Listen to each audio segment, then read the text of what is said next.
Welcome to Luca is a Billionaire, where the only thing I invest in is your answers. You start by preparing devices and accounts. Update Instagram, enable two-factor authentication, and confirm you and the other user can use secret conversations. Once done, open the chat with that contact, tap their name and choose Go to Secret Conversation or Start Encrypted Chat. This step creates a separate encrypted channel. Why it matters. It keeps message content off Instagram servers in plain text. Make sure both devices show encryption status before sending sensitive media and messages. Next, verify the encryption handshake. Tap the info or lock icon to view a security code or QR and compare with the other person. This prevents man-in-the-middle attacks. Once verified, configure disappearing timers and whether photos/videos can be saved by the recipient.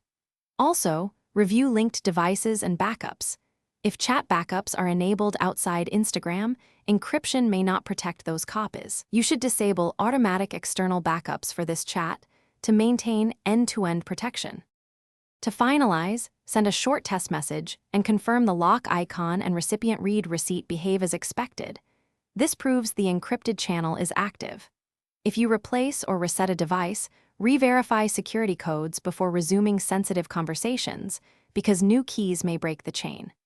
If encryption fails or messages won't send, revoke active sessions, sign out of other devices, and start a fresh encrypted chat. Doing so resolves most key mismatches and prevents continued exposure. Thanks for watching and please subscribe. It's the best investment you'll ever make.